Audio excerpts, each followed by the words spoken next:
रे अलबेली काटे हर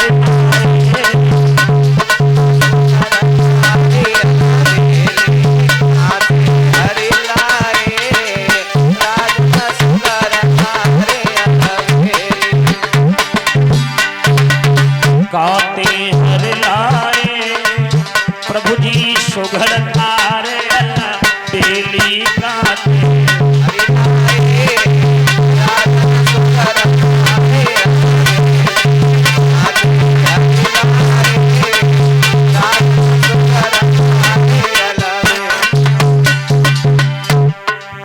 कौन की बेटी कौन घर भाई कौन की बेटी कौन घर ब्याही कौन की बेटी कौन घर ब्याही कौन की बेटी कौन घर ब्याही अरे किन की घर बारी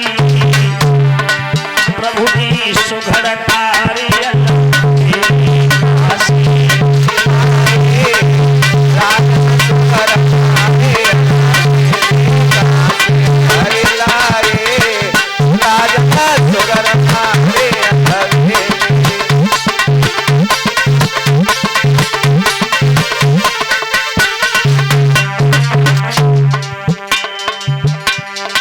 जनक की बेटी दशरथ घर ब्याही जनक की बेटी दशरथ घर ब्याही अरे जनक की बेटी दशरथ घर ब्याही जनक की बेटी दशरथ घर ब्याही अरे राम की घर बारी प्रभु जी सुघड़ तारे अलबेली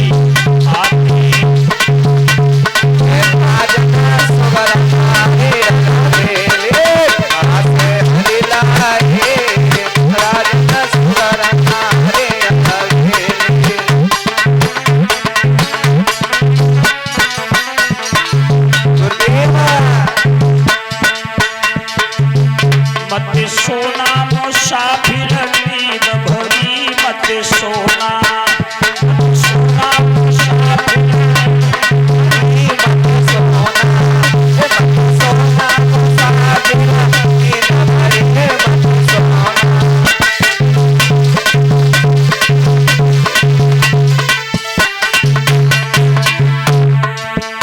अरे हम परदेसी भूल पड़े हम परदेसी भूल पड़े अरे ये तो है चोर नगरी मत सोना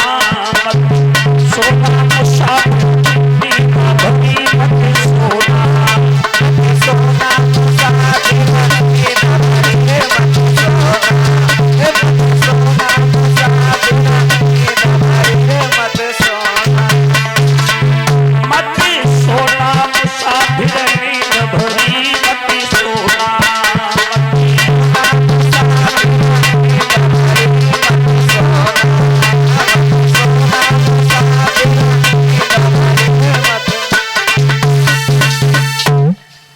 भगवान श्री राम लक्ष्मण भरत शत्रुघ्न जब चारों भाई अवध में आ गए, अवध में मंगलाचार खुशियां हुई हैं। धीरे धीरे समय व्यतीत हुआ है भक्तों। एक दिन महाराज दशरथ तो आईने में अपना चेहरा देख रहे हैं, तो महाराज ने क्या देखा है कि महाराज दशरथ के सर के बाल सफेद पड़ गए। महाराज ने मन में सोचा कि सर के बाल सफेद पड़ जाए तो गृहस्थी को त्याग देना चाहिए, गृहस्थी का त्यागन कर देना चाहिए, क्योंकि प्रत्येक मानव के 4 पन होते हैं। भगवान कहते हैं रे मानव, मैं तो ये संसार में मानव बना करके भेज रहा हूं और तेरे लिए 4 पन दे रहा हूं। 3 पन में तू कुछ भी कर ले, जब चौथा पन आएगा वो चौथा पन सिर्फ मेरा होगा। चौथे पन में तुझे गृहस्थी से कोई मतलब नहीं, चौथा पन सिर्फ मेरे लिए है, सिर्फ मेरा ही नाम लेगा। लेकिन प्यारे चौथे पन की तो चलती क्या, 6 पन आ जाए तब भी भगवान का नाम लेने का समय नहीं मिल पाता है, क्योंकि ये परिवार का मोह बहुत बुरा होता है। कोई मानव परिवार छोड़ना नहीं चाहता। एक व्यक्ति का बड़ा मोह था परिवार से। जब उनका अंतिम समय आया तो धर्मराज के दूत आए, कुछ कर्म अच्छे किए। धर्मराज के दूत आए, धर्मराज के दूत कहने लगे भैया तुम्हारा अंतिम समय, तुम्हें चलना होगा, कोई अंतिम इच्छा तो नहीं है। जाने वाला जीव हाथ जोड़ के बोला सिर्फ एक इच्छा है मेरी। क्या? कि मेरा परिवार बहुत अच्छा है, मैं अपने परिवार को छोड़ना नहीं चाहता हूं। आप मुझे लेके तो जाओगे पर इसी परिवार में जन्म देना। दूतों ने धर्मराज से कहा कि प्रभु आने वाला जीव ये कह रहा है कि मेरी एक अंतिम इच्छा है, मुझे ले तो जा रहे हो पर इसी परिवार में जन्म देना। धर्मराज बोलिए यदि उसकी इच्छा है तो जरूर उसको उसी परिवार में जन्म देंगे। धर्मराज के दूत उस जीव को ले गए। कुछ समय बाद उसी के परिवार में उसको जन्म दे दिया और जन्म दिया गाय के बछड़े का। जब गाय के बछड़े का जन्म दिया, गाय के बछड़े को सब कुछ पता है कि ये मेरा परिवार है, ये मेरा बेटा है, ये मेरी बहू है, ये पुत्र वधू है। अब वो बच्चा बड़ा हुआ।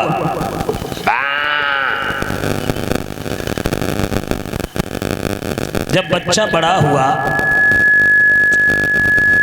उनकी पुत्र वधू बच्चे को चारा डालने के लिए गई। उनको मालूम था ये मेरी पुत्र वधू है।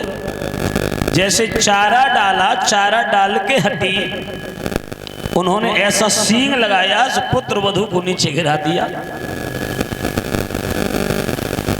उनने जाके अपने पति से कही कि ये जो गाय का बछड़ा है तो मारने लगा है, या तो इसे बेच दो और नहीं तो आज मुझे ही मार देता। पति को आया गुस्सा से उठाई लाठी, सींग में दी, सींग में लाठी दी, उनके सींग को भी तोड़ दिया, नीचे गिर गए, रमाने लगे। यमराज के धर्मराज के दूत फिर आए। धर्मराज के दूत बोले कहो अब क्या अच्छा है? कहने लगे इच्छा तो यही है, एक बार और जन्म मिल जाए तो अच्छा है। धर्मराज के दूतों ने फिर कहा कि प्रभु आने वाला जीव तो यही कह रहा है कि उसकी इच्छा है उसी परिवार में। भगवान बोले कोई नहीं तो फिर दे देंगे। फिर जीव को ले गए, फिर उसको जन्म मिला तो उसको कुत्ता का जन्म मिला। जब कुत्ते का जन्म मिला उसको मालूम है ये मेरा परिवार है। अब तो उनके नाती के भी बच्चे हो गए। अब बच्चे खेल रहे हैं, वो बच्चा जो है कुत्ता का इधर उधर कूद रहा है, उसने नाती के बच्चे का पैर पकड़ लिया। उनको मालूम था कि ये मेरे परिवार का बच्चा है। अब वो लड़का रो के इधर भागा। उसकी माँ ने देखा इस बच्चे ने तो मेरे ही बच्चे को काट लिया। पति से कहा, पति को आया गुस्सा से मारी लाठी, पीछे मारे, पैर तोड़ दिए दोनों। अब खिंचरने लगे। यमराज के दूत फिर आए। यमराज के दूत बोले कहो। कहने लगे कहें क्या? ले तो जाओगे, हम तो यही चाहते हैं कि एक बार जन्म मिल जाए तो और अच्छा है। यमराज धर्मराज कहने लगे अच्छी है ये बात है तो एक बार और जन्म दे देंगे। फिर जन्म दिया, परिवार बड़ा होता चला गया। फिर इनको जन्म मिला नाग का, सर्प का। पहले कच्चे मकान थे, शरब का जन्म मिला। तब तक तो पुत्र वधू के भी बच्चे हो गए, शादी योग। अब नाती के लड़के की शादी हुई, दुल्हन घर में आई। कच्चे मकान थे, अंदर कमरा में लेटी हुई थी। पहले सोटे होती थी लकड़ी की, उसी पर वो शरब का बच्चा बैठा है। वो देख रहा है कि ये मेरे नाती की भी बहू है। बड़ा खुश हो रहा है। और बहू की निगाह पहुंची शरब पर तो चिल्लाने लगी अपने पति से, कही कि शरब। पति गए सो बल्लम लेके आए, सो नाथ लिया, नीचे गिरा ले, धे फन में लाठी, धे फन में लाठी, सारा मुंह कुचल के डाल दो। धर्मराज के दूत आए, बोले कहो। सोई बोले बस प्रभु अब ले चलो। अब यह संसार में कोई ना है, संसार के लिए तने मरे, पर इन्हें तो हमारे हाथों तोड़ दे, पैरों तोड़ दे, सरों फोड़ दो, यहाँ तक कि मुंह कुचल दे। जब संसार में कोई ना है, ये सब मतलब के साथी है। नारी भी इज्जत करती है जब पैसा पास होता है प्यारे। तुम्हारे पास पैसा है तो परिवार के लोग भी सम्मान करेंगे, इज्जत करेंगे, रिश्तेदार भी करेंगे, नहीं है तो कोई सम्मान नहीं देता। एक कवि ने बहुत सुंदर लिखा है,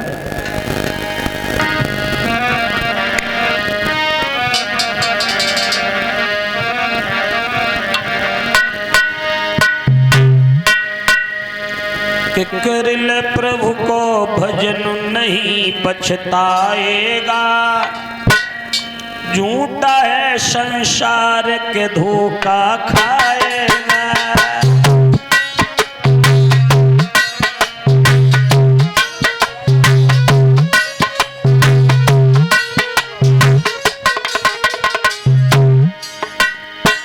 कर ले प्रभु को भजन नहीं पछताएगा, झूठा है संसार के धोखा खाएगा।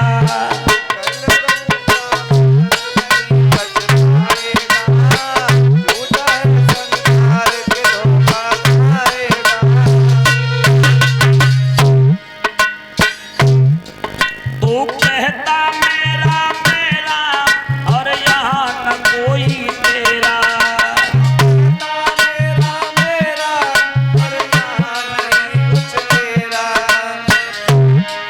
तू कहता मेरा मेरा और यहाँ न कोई तेरा, हमसे जुड़ जाएगा। कर ले हरि को भजन नहीं पछताएगा।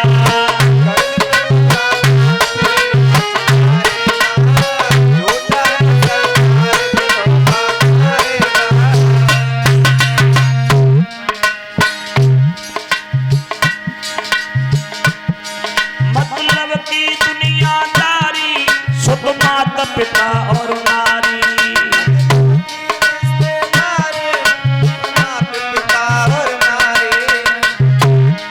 मतलब की दुनियादारी सुध माता पिता और नारी।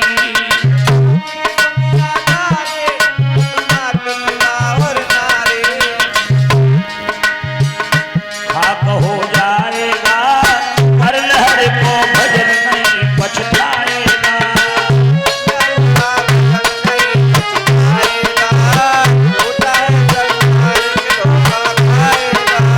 कर ले हरि को भजन नहीं पछताएगा, झूठा है संसार धोखा खाएगा। प्रभु का भजन नहीं पछताएगा, झूठा है संसार के धोखा खाएगा। मेरे भक्तों, दशरथ ने देखा कि चौथा पन आ गया है, मैं परिवार को छोड़ करके और अपने अवध का राज अपने बड़े बेटा राम को दे करके तब तपस्या के लिए जाऊंगा। महाराज दशरथ ने तीनों रानियों को बुलाया, कौशल्या, सुमित्रा, कैकेयी, और कहा, रानियों मेरे ऊपर चौथा पन है क्योंकि सर के बाल सफेद हो गए। और मेरे भाइयों, जब सर के बाल सफेद हो जाएं तो समझ लीजिए मौत की पहली घंटी बज जाती है। तीनों रानियाओं ने जब ये सुना तो सबसे ज्यादा प्रशंसा कैकेयी के लिए हुई कि मेरा बेटा राम राजा बन जाएगा तो अवध में बड़ा आनंद आएगा। कौशल्या भी खुश है। ये खबर पूरी अवध में पहुंचवा दी कि अवध के लोगों, अवध का राज तिलक भगवान श्री राम के लिए होगा। अवध में मंगलाचार हो रहे हैं, खुशियां मनाई जा रही हैं। ये बात मालूम पड़ी मंथरा को, कैकेयी की दासी है। मंथरा आई कैकेयी के पास और हाथ जोड़ के प्रणाम किया और कहा, महारानी की जय हो।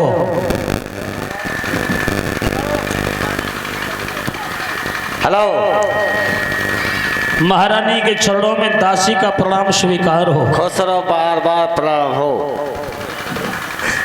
महारानी आप तो बड़ी खुश नजर आ रही हो। अरे खुश खुश कहा, दिक्कतें आ गई बीच में, वो दिक्कतें सही है कि ताज खुश आ रहा है आज। मुझे मालूम है कि तुम्हें खुशी किस लिए है। हाँ, काय दे रहा है? तुम्हें खुशी इसलिए है कि तुम्हारा बेटा बड़ा राम और उसकी राज तिलक की तैयारियां हो रही हैं। हाँ, कैसे समझ लो, यही बात है। पर महारानी तुम एक बात क्यों भूल रही हो? हाँ कैसे भूल रही हो बताओ। देखिए हाँ जो राम हैं, अच्छा वो तुम्हारी जो बड़ी बहन है कौशल्या, उनके ही तो पुत्र हैं। हाँ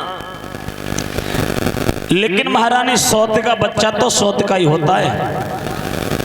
यदि राम राजा बन गए हाँ तो तुम्हारे बेटा भरत के लिए क्या है? कहा है? उसके लिए तो मंत्री की भी जगह नहीं मिल पाएगी। ना मिलेगी? बिल्कुल नहीं मिल सकती। अच्छा जब राम राजा बन जाएंगे तो तुम्हारे बेटा के लिए कुछ नहीं मिल पाएगा। बेटा हो तुगी ना राम। मंथरा ने एक ऐसा चक्र भी घुमाया जो केकई के मस्तक पर बाड़ी पर सवार हो गई।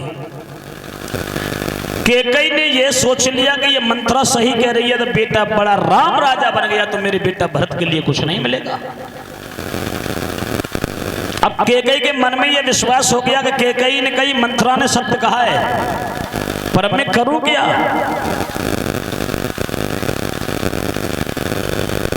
मंथरा बोली अब तो तुम ही जानो क्या करोगे। मैंने तो ये भी सुना है कि तुम्हारे 3 वरदान हैं वो धरोहर में रखे हैं। वरदान धरोहर में रखें, क्या तुम समय आने पर वो मांगना चाहती हो तो अब मांग सकती हो। वरदान रखे मिले, मांगू तो मांगू क्या, क्या कहूं? मंथरा कहने लगी कहोगे क्या? बस एक ही रास्ता है कि अपने बड़े बेटा राम के लिए 14 वर्ष का वनवास दे दो, भरत के लिए राजगद्दी दे दो, तो ये राज बच सकता है, नहीं तो यहाँ का राज राम को मिलेगा। इतनी बात सुनकर के केकई के मन में ये विश्वास हो गया कि वास्तव में मंथरा ने सत्य कहा है। मंथरा की बात सुनकर के केकई कोप भवन में जाकर के लेट जाती है। इधर राम के राज के तिलक की तैयारियां चल रही हैं, ब्राह्मण इंतजार कर रहे हैं। दोनों रानियां हैं, सुमित्रा कौशल्या। रामराज की तैयारी में पूरा अवध एकत्रित है। महाराज दशरथ ने देखा कि मेरी रानी केकई नहीं है। महाराज दशरथ अपनी रानी के महलों में गए, देखा तो रानी महलों में नहीं है, वो कोप भवन में लेटी है। दशरथ ने जाकर के रानी को देखा और कहा रानी ये क्या कर रही हो? अरे ये कितना खुशी का समय, तुम्हारा बेटा राम राजा बनने के लिए जा रहा है और तुम ये कोप भवन में लेटी हो। पर केकई ने कोई जवाब नहीं दिया। महाराज दशरथ फिर बोले केकई बोलो क्या बात है? अरे ये खुशी का समय, तुम्हें कुछ लेना तो तुम भी ले लो, इससे बड़ी खुशी क्या हो सकती है? केकई बोली मैं क्या ले सकती हूँ, मुझे आप दे क्या दोगे? दशरथ बोले कैसी बातें कर रही हो केकई, अरे मांगो ना। केकई बोली देना चाहते हो तो सुनो, धरोहर में मेरे वरदान तुम्हारे पास हैं, आज समय है, क्या मैं उन्हें मांग सकती हूँ? महाराज बोले क्यों नहीं मांग सकती हूँ, मांगो। तो केकई क्या बोली महाराज दशरथ से, सुनो महाराज कि मेरे 2 वरदान पिया बहुत दिन पहले के, मेरे 2 वरदान पिया।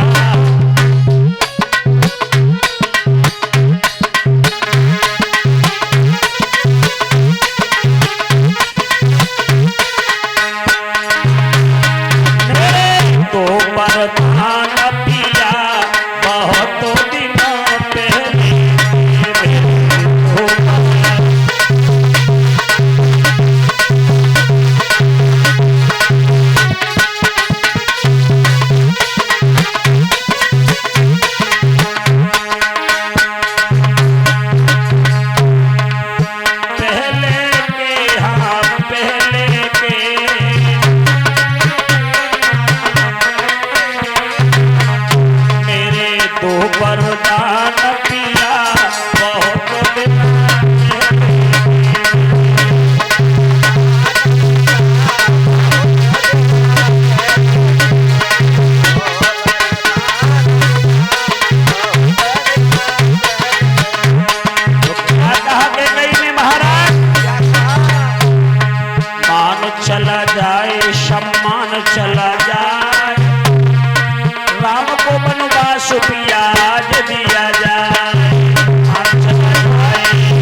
वरदान है, मान चला जाए सम्मान चला जाए, राम को वनवास पिया आज दिया जाए।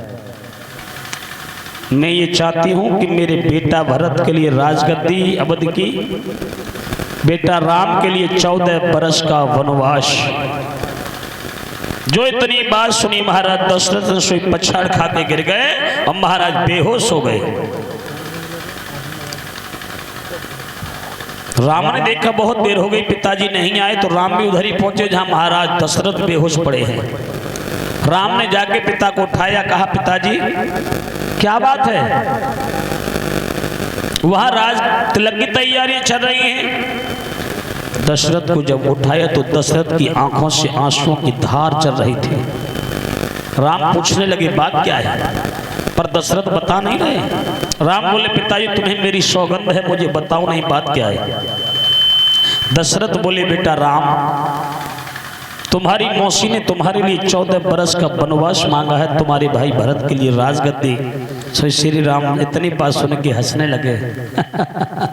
तो इसमें चिंता की क्या बात है? अरे मौसी ने मेरे लिए 14 बरस का वनवास मांगा है, तो मैं 14 बरस के लिए बन के लिए जाऊंगा। आप चिंता क्यों करते हो? मैं अपनी मौसी की आज्ञा का पालन करूंगा। रघुकुल रीति सदा चल आई, प्राण जाए पर वचन न जाई। राम बोले चिंता ना करो। राम अपने पिता को वहीं छोड़ के चले आई। ये बात अपनी मैया कौशल्या को बताई। माँ, मैं 14 बरस के लिए वन में जा रहा हूँ, क्योंकि मौसी ने 14 बरस का लिए मेरे लिए वनवास दिया है। कौशल्या बोली बेटा तुम ये क्या कह रहे हो? अरे कुछ देर बाद तो तुम्हारे राज तिलक की तैयारी है और तुम वन की बातें कर रहे हो। हाँ, कौशल्या भी रोने लगी। बात मालूम पड़ी सीता जी को मेरे स्वामी 14 वर्ष के लिए वन में जा रहे हैं। मालूम पड़ी लक्ष्मण के लेके मेरे लघु भ्राता 14 वर्ष के लिए वन में जा रहे हैं। तो राम के पास में सीता लक्ष्मण भी आ गए, बोले भैया तुम कहाँ जा रहे हो? राम बोले भैया मैं 14 वर्ष के लिए वन में जा रहा हूँ। लक्ष्मण बोले नाना भैया तुम वन में जाओगे तो मैं भी तुम्हारे साथ चलूंगा, भाई हो तो ऐसा हो। राम कहने लगे तुम कैसी बातें कर रहे हो? मौसी ने 14 वर्ष का वनवास तो मुझे दिया है, तुम्हें थोड़ा ही दिया है। लक्ष्मण बोले वो बात सही है, पर भैया तुम वन में जाओगे तुम्हारी सेवा कौन करेगा? इसलिए मैं तुम्हारी सेवा के लिए मैं तुम्हारे हमेशा साथ रहूंगा। राम ने बहुत समझाया लक्ष्मण को, पर लक्ष्मण ने एक बात नहीं मानी। सीता जी हाथ जोड़ के कह रही हैं प्राणनाथ मैं तुम्हारे बगैर कैसे रहूंगी? धन्य है ऐसी पत्नी के लिए, सीता जैसी नारी के लिए जो अपने पति के साथ बन जाने को तैयार हो गई। और सीता